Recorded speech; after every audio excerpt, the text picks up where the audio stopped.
बिल्कुल। इससे हमारी जैसे हाइट नहीं बढ़ती है ना, तो इस मात्र एक आसन को करने से हमारी हाइट बढ़ जाती है। 2 कहने पर हथेलियों का रुख आसमान की तरफ करेंगे। 3 कहने पर धीरे धीरे नमस्कार मुद्रा में चले जाएंगे। बाजुओं को अपने कान के स्पर्श रखेंगे और 4 कहने पर ऊपर से क्लोज करना है हाथों को और धीरे धीरे ऊपर उठना है पंजों पर। ऐसे रोज अगर करते हैं तो हमारी जो हाइट में वृद्धि हो जाती है। बिल्कुल सीधे रहना है, ऐसे पास रखना है अपने हाथों को, बाजुओं के कान को स्पर्श करके रखना है। इससे हमारा जो डाइजेशन सिस्टम है वो भी ठीक रहता है। धीरे धीरे 5 कहने पर दोनों हाथों को नमस्कार मुद्रा में लेंगे। 6 कहने पर दोनों हाथों को शोल्डर की साइड में।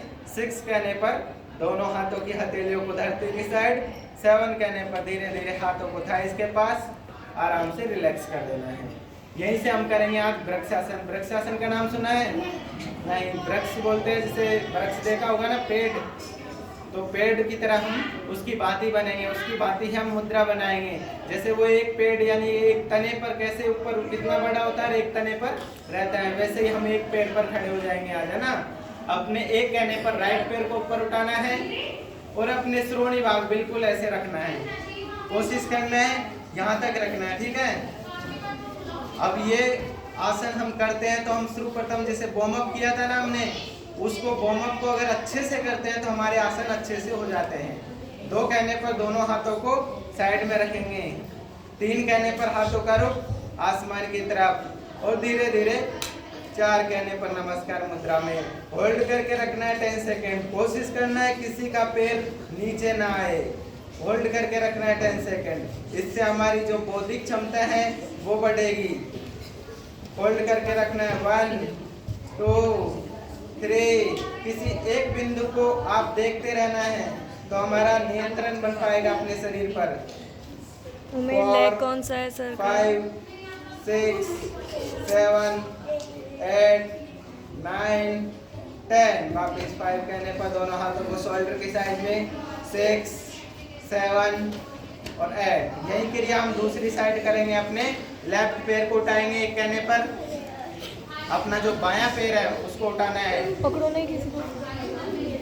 2 कहने पर हाथों का रुख शोल्डर की साइड में। 3 कहने पर हथेलियों का रुख आसमान की तरफ। 4 कहने पर नमस्कार मुद्रा में होल्ड करके रखेंगे 10 सेकेंड। 1 2 3 4 5 6 7 8 9 10।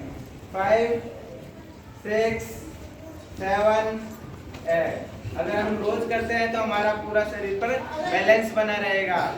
अब धीरे धीरे हम बैठने की क्रिया करते हैं। 1 कहने पर दोनों हाथों को शोल्डर की साइड में। 2 कहने पर अपने राइट पैर के घुटने को मैट पर रखना है। 3 कहने पर लेफ्ट पैर के घुटने को और धीरे धीरे 4 कहने पर वज्रासन अवस्था में बैठ जाना है। वज्रासन अवस्था बोलते हैं इसे, वज्र की समय कठोर होता है। दोनों एडियां हमारी, इनको अपने हिप से बाहर रखेंगे। ऐसे बैठना, फ्लैट कर देना है बिल्कुल पैरों को। हाँ, आराम से रिलैक्स कर देना है। यहीं पे अपना राइट हाथ ऊपर रखेंगे और लेफ्ट हाथ नीचे रखना है। अगर हम रोज इस आसन में बैठते हैं तो हम जो हमारा डाइजेशन सिस्टम है, हम खाना खाते हैं तो खाना खाने के बाद में इस आसन में हम बैठ सकते हैं। आदत में लेके आना है कि हम इस आसन में खाना खाने के बाद रोज बैठे, तो हमारा जो है डाइजेशन सिस्टम है वो हमेशा ठीक रहेगा, पाचन तंत्र है वो ठीक रहेगा हमारा, ठीक है। अब यहीं पे ओम का उच्चारण करेंगे। हमें एक बार राइट हाथ को ऊपर रखेंगे, लेफ्ट हाथ को नीचे रखना है और ओम का उच्चारण करना है। लंबी गहरी सांस लेना है।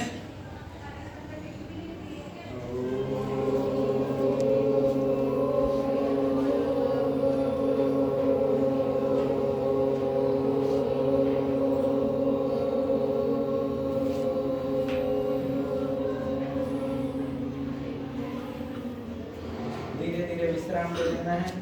मात्र इस आसन को करने से, जैसे हम कहीं पे पैदल चल के आ रहे हैं, पहाड़ों पे चल के आ रहे हैं, तो इस आसन में बैठने से हमारी जो थकान हो जाती है, पिंडलियां दर्द करने लग जाती हैं, उसको रोक सकते हैं आराम से। यहीं से धीरे धीरे दोनों हाथों को साइड में रखेंगे।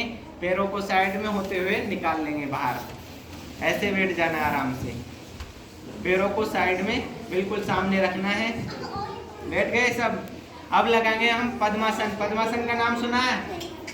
नहीं सुना कभी भी? तो पद्मासन का अभ्यास करेंगे। पद्म जैसे खिलता रहता है ना, पद्म देखा तो होगा ना, कमल नहीं देखा, पुष्प होता है, देखा है ना सभी ने? वैसे खिलता रहता है, वैसे ही हमारे चेहरे पर स्माइल होना जरूरी है। तो इस आसन का हम पहले अभ्यास करेंगे और फिर यह अभ्यास पूरा पद्मासन लगाएंगे। अपने राइट पैर को उठाएंगे और ऐसे एंकल से और अपने नीचे पकड़ना है और धीरे धीरे ऐसे गोल गोल घुमाना है, ऐसे। हाँ बिल्कुल, मात्र ऐसे घुमाने से जैसे हम कभी भी, जैसे हमारी कोई भी 4 व्हीलर होती है तो उसको बाहर चलाने जाते हैं, कहीं पे जाते हैं हम, तो चारों तरफ से देखते हैं टायरों को कि सही है कि नहीं है।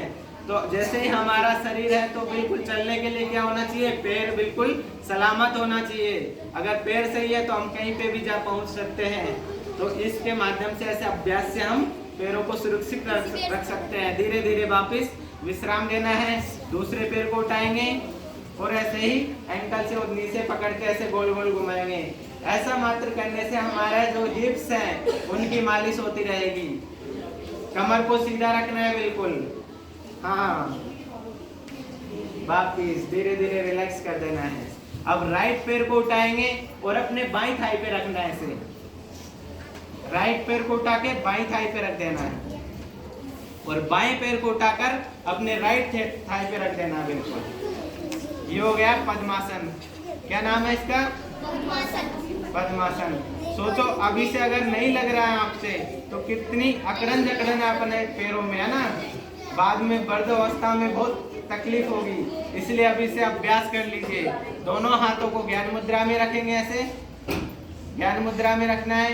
गर्दन को बिल्कुल सीधी रखना है, अपने कमर को, पेट को बिल्कुल, हाँ, श्वास सामान्य गति से लेते रहेंगे।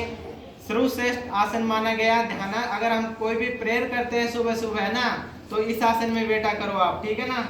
तो इस आसन में, जैसे पूजा करते हैं हम, शाम सुबह पूजा करते हो नहीं करते हो आप, तब इसी आसन में बैठकर भगवान की पूजा आराध्य करना चाहिए। इस आसन में बैठने से हम सर्वश्रेष्ठ बन पाते हैं। निर्णय लेने की क्षमता आ जाती है।